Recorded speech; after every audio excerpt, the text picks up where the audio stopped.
A bride said I ruined her wedding photos until the photographer zoomed in the first close-up from my best friend's wedding gallery. Everyone thought they were looking at proof that I ruined her dress. But when the photographer zoomed in on the lace near her waist, the stain was already there before I ever stepped onto the patio.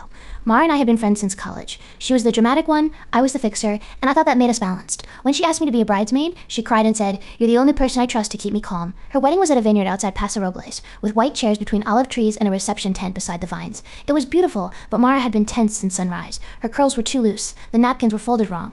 I spent the morning fixing things that were not really broken. At 4:26 p.m., I walked from the bridal cottage to the stone patio where the photographer was lining up family portraits. I remember the time because Mara had texted, "Where are you? Bring my touch-up bag."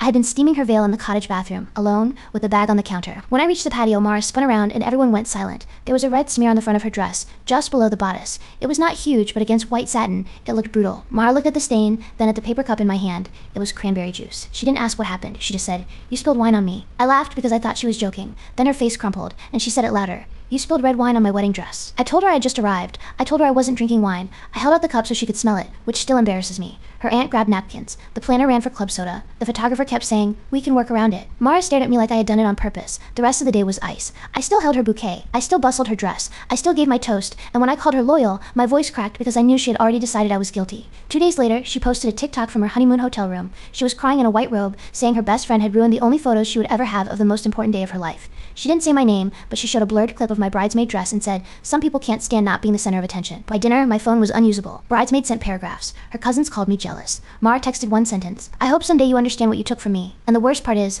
I apologized. Not because I did it, because that was our pattern. Mara got loud and I tried to make the room peaceful again. I wrote, "I'm sorry the day felt ruined. I would never intentionally hurt you." She left me on read. Then the photographer emailed the preview gallery. Mara had demanded every candid from before the ceremony so she could prove the exact moment I attacked her dress. The photographer Daniel sent one message to the bridal party thread. "Before this goes further, please look at image 184 and the raw timestamp." Image 184 was taken at 4:17 p.m., 9 minutes before I arrived. It showed Mara laughing near the vineyard gate, one hand on her bouquet, the other lifting her dress. Behind her stood her new sister-in-law, Elise, half turned away. At first it looked normal, then Daniel attached the zoomed crop. Elise's right hand was hidden in the folds of Mara's train, but the glass was not hidden enough. You could see the bowl of a wine glass tipped sideways, dark red liquid catching the light, and one thin line already running down the satin. Daniel didn't accuse anyone. He wrote, "The stain is visible in this frame and in the following 3 frames before the bridesmaid appears in the sequence." The chat went silent for 11 minutes. Then Elise wrote, "It was an accident and I panicked." Mara didn't text me privately. She didn't call. She deleted the TikTok and posted a vague story about miscommunication during stressful events. That was supposed to be my apology. For years I would have accepted it. I would have protected her from embarrassment and stayed the friend who absorbs the blame. Instead I wrote one message. "I did not ruin your wedding photos.